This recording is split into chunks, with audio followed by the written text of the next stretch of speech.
Em destaque no Panorama CBN, chefe do Pentágono pede saída do comandante do Exército dos Estados Unidos em meio à guerra contra o Irã. Autoridades do Irã dizem que não vão abrir o Estreito de Hormuz para os Estados Unidos e Israel, mesmo em cenários sem guerra. A agência Moody's rebaixa a nota do BRB e coloca a instituição em nível de risco. Mesmo com críticas de Trump, Flávio Bolsonaro promete não acabar com o Pix caso seja eleito. Falha no banheiro da missão Artemis II faz astronautas se mobilizarem para resolver o problema. Panorama CBN.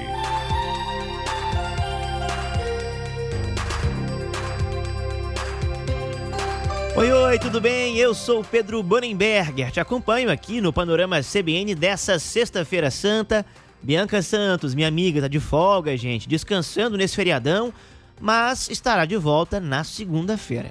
Como você já bem sabe, nós te trazemos aqui as principais notícias do dia em menos de 30 minutos. Hoje é dia 3 de abril de 2026. A gente abre o panorama de hoje contando sobre notícias internacionais. O secretário de Defesa dos Estados Unidos, Peter Hegseth, pediu a saída imediata do chefe do Estado-Maior do Exército, o Randy George, que deixará o cargo por aposentadoria. A decisão ocorre, gente, em meio ao segundo mês da guerra envolvendo os Estados Unidos e Israel contra o Irã. As informações foram divulgadas pela CBS News e confirmadas pela Reuters. De acordo com a emissora, o Hegseth busca um comandante mais alinhado à visão dele e à do presidente Donald Trump. A saída do George foi confirmada pelo porta-voz do Pentágono, o Sean Parnell, que informou que a aposentadoria terá efeito imediato. O Randy George havia sido indicado ao cargo pelo então presidente Joe Biden e aprovado pelo Senado lá em 2023. O mandato dele estava previsto até o ano que vem, até 2027. A saída do George faz parte de uma série de mudanças promovidas por Hegseth no alto comando militar desde que ele assumiu o cargo em 2025, incluindo a demissão de diversos oficiais de alta patente.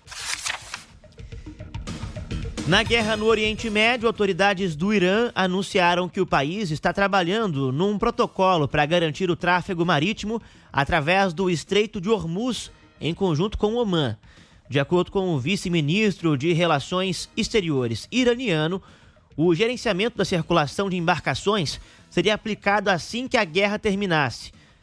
Olha, essa reabertura, porém, não valeria para navios ligados aos Estados Unidos e a Israel. Segundo o Teherã, a rota permanecerá fechada ao longo prazo para esses países. O bloqueio do estreito, por onde passam cerca de 20% das exportações de petróleo no mundo, tem causado preocupação internacional.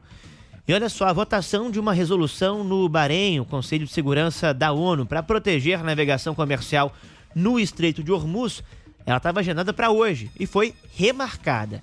No entanto, China, Rússia e França, que têm poder de veto, se opõem à autorização de qualquer uso da força, o que coloca em dúvida a aprovação desse texto. Segundo o jornal The New York Times, os três países frustraram os esforços dos estados árabes para obter aval do Conselho para uma ação militar contra o Irã, rejeitando qualquer linguagem que permita o uso da força para reabrir a rota marítima. Inclusive, o governo britânico acusou o Irã de manter a economia mundial como refém. Diplomatas de mais de 40 países participaram de uma reunião para discutir formas de reabrir a rota. De acordo com a ministra de Relações Exteriores do Reino Unido, a coalizão quer a reabertura imediata e incondicional. Segundo ela, os países concordaram em explorar medidas econômicas e políticas como sanções contra Teherã, pelo que chamou de imprudência. Os Estados Unidos não participaram do encontro virtual. A ausência ocorreu após o presidente Donald Trump ter dito que garantir a segurança da via marítima não é responsabilidade americana. Ele também criticou aliados europeus por não apoiarem a guerra e voltou a fazer ameaças dizendo que o país pode deixar a OTAN. Nesta quinta-feira, a cotação do petróleo apresentou uma forte alta depois de ter prometido ali manter os ataques contra o Irã. O Trump fez essa promessa e claro que isso impacta drasticamente esse mercado. No pregão, o preço do petróleo tipo Brent chegou a subir mais de 7% e passou de $109. O discurso de Donald Trump na quarta-feira na TV frustrou parte dos aliados e os investidores, porque o líder americano não anunciou o fim do conflito como se esperava.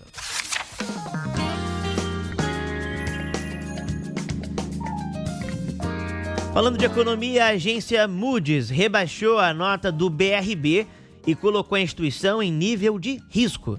Segundo o comunicado, a desvalorização do BRB reflete a provável necessidade de injeção de capital na instituição. O banco chegou a convocar uma assembleia para o dia 22 de abril, lá para o fim do mês, para tratar da aplicação do capital. A agência também apontou que essa necessidade foi intensificada pela ausência de um plano de recomposição depois daquela operação mal sucedida e polêmica com o Banco Master. Outro ponto destacado foi a ausência de divulgação das demonstrações financeiras dentro de um prazo regulamentar.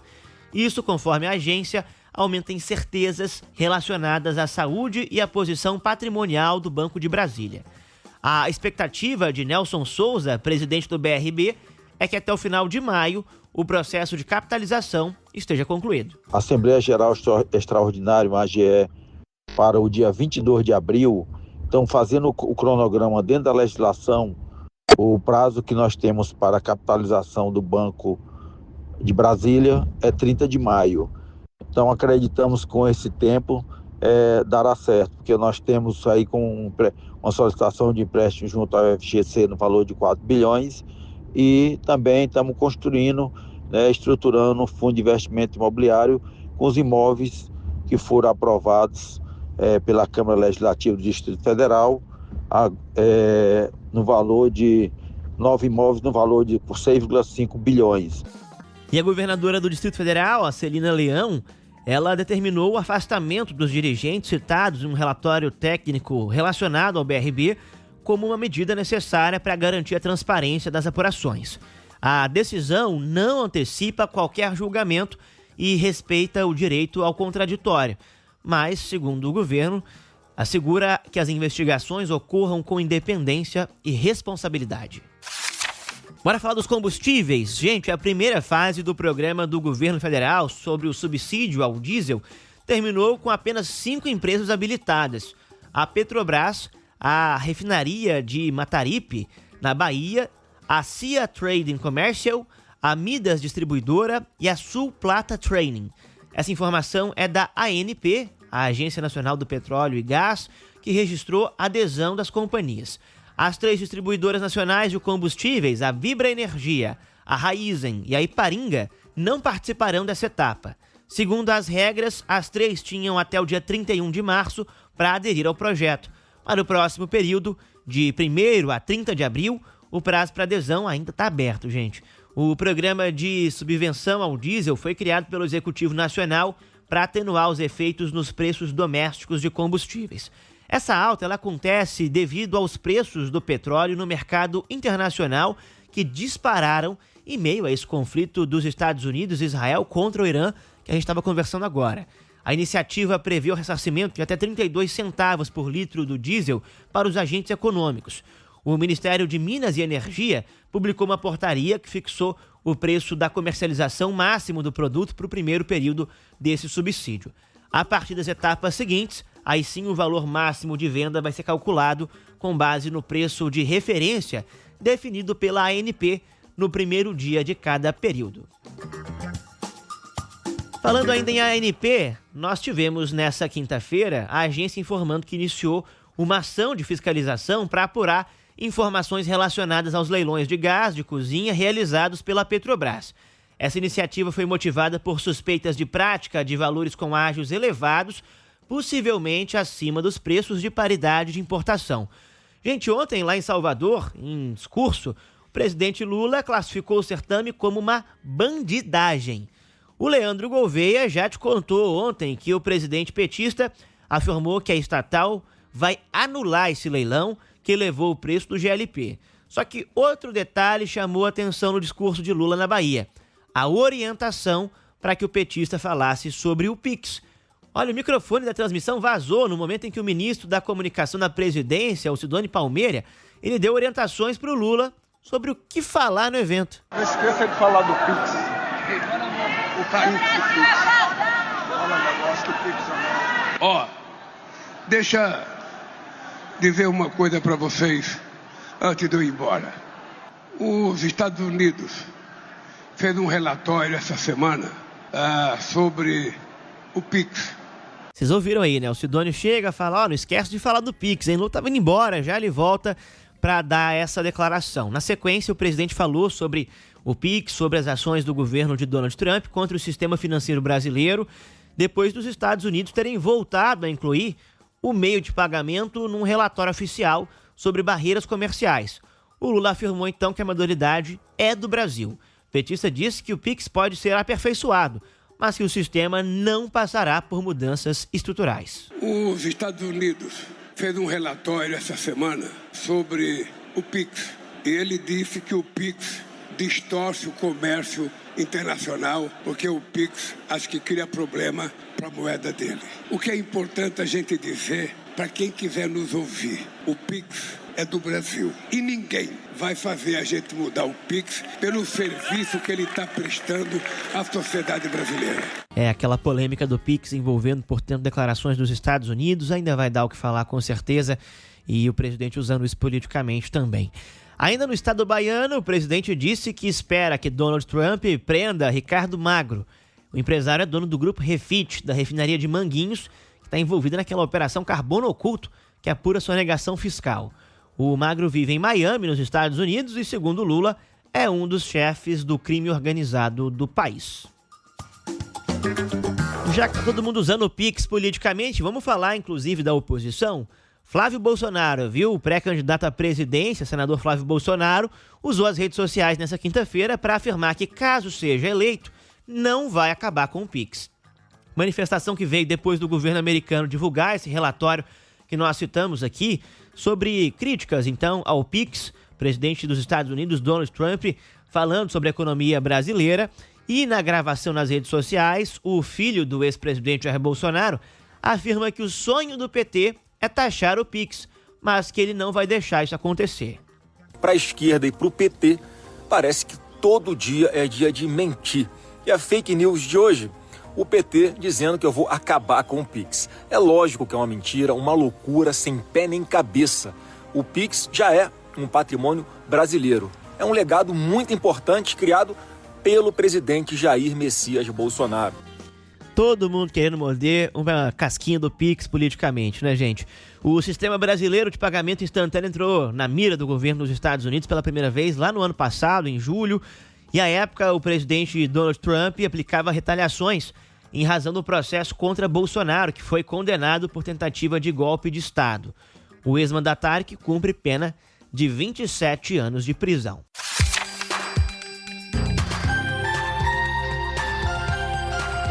Para fechar nosso pacote de política, ainda nessa quinta-feira, o vice-presidente da República, Geraldo Alckmin, disse que quem defende a ditadura não poderia nem concorrer às eleições. Claro, não citou o nome do adversário e pré-candidato do PL, Flávio Bolsonaro, mas afirmou que o governo vai, no momento certo, fazer o enfrentamento. Campanha é um momento alto da vida pública, que você vai poder comparar. Você vai poder comparar, né? Mostrar, comparar governos, fazer comparações. Se você pegar de um lado, democracia. Presidente Lula, nós salvamos a democracia. Essa é a realidade. Então, democracia versus ditadura, autoritarismo. O Alckmin disse ainda que ficou honrado com o anúncio que Lula fez sobre a pré-candidatura dele à vice-presidência durante uma reunião ministerial na última terça-feira. Sobre a pré-candidatura de Ronaldo Caiado à presidência pelo PSD, o Alckmin afirmou que é natural que, num país como o Brasil, existam vários nomes como candidatos. E bora falar das notícias mais leves. É sexta-feira, é feriado, vamos junto, gente. Olha que interessante. Lembra da missão da Artemis 2, aquela missão que deixou a Terra rumo à Lua? Ela teve um problema curioso nas primeiras horas de operação. Pouco antes de uma das manobras orbitais iniciais, os astronautas identificaram uma luz de falha piscando no painel. Quem nunca, né, no seu carro viu uma luz piscando no painel, dessa vez numa espaçonave, gente. É complicado, né? O aviso indicava um problema no Universal Waste Management System. Fala difícil, palavra difícil. Tudo isso para dizer que é um sistema de banheiro, viu? De armazenar xixi e as fezes a bordo. Aí os tripulantes tiveram que se virar para resolver esse pepino, viu?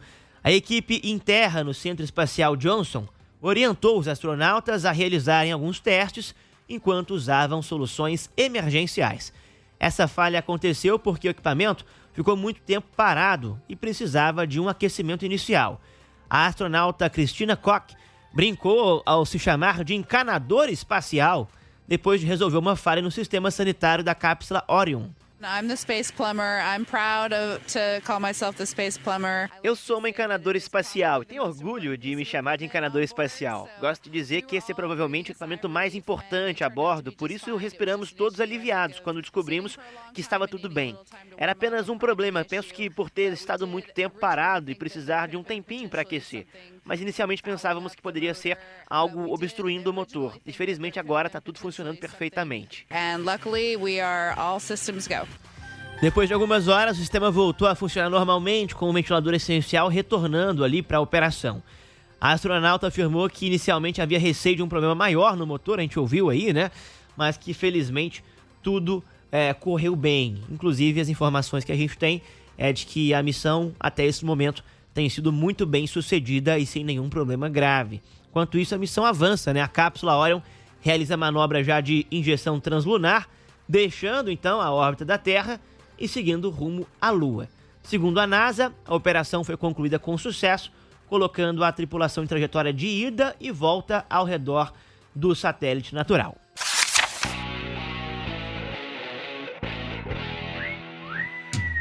Bora falar do Campeonato Brasileiro. Palmeiras ampliou a vantagem na liderança do Campeonato Brasileiro depois de vencer o Grêmio por 2-1.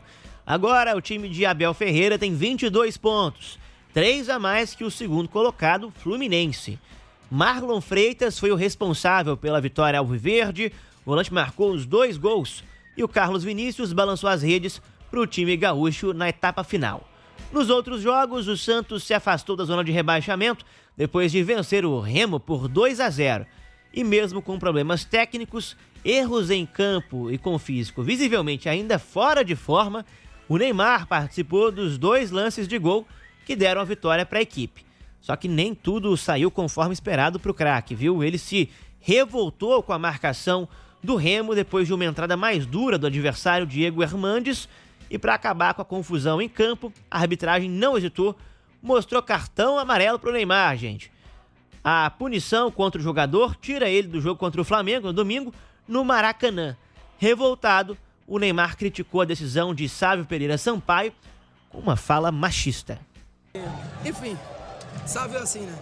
Acho que acordou meio... como se diz, acordou de Chico e veio assim pro jogo hoje. Não podia nem falar com ele, que ele te ignorava, virava as costas. Enfim, é um tipo de árbitro que quer ser a figura do jogo, que tem uma falta de respeito muito grande com todos os jogadores. Não foi só comigo, foi com os jogadores do Remo também. Não quer papo, não quer conversa. Enfim, acho que essas coisas acho que tem que melhorar, né? Porque é um cara que manda no jogo, que tem que comandar tudo. E a gente às vezes vai reclamar, como é futebol, né? Futebol a gente vai reclamar, vai perguntar o porquê, vai questioná-lo. E ele tem que saber levar isso. Se levar dessa forma aí fica muito chato, fica muito desrespeitoso.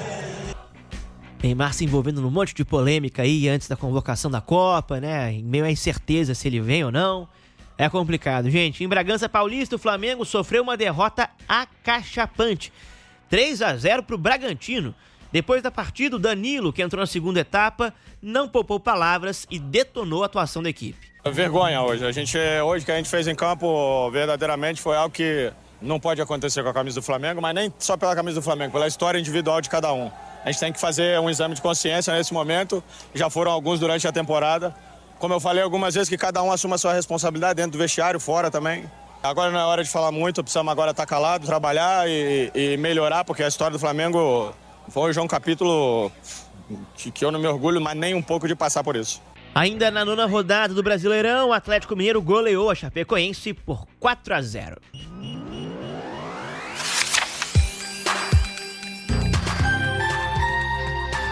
É isso aí, minha gente. Sextou. Essa edição do Panorama vai ficando por aqui.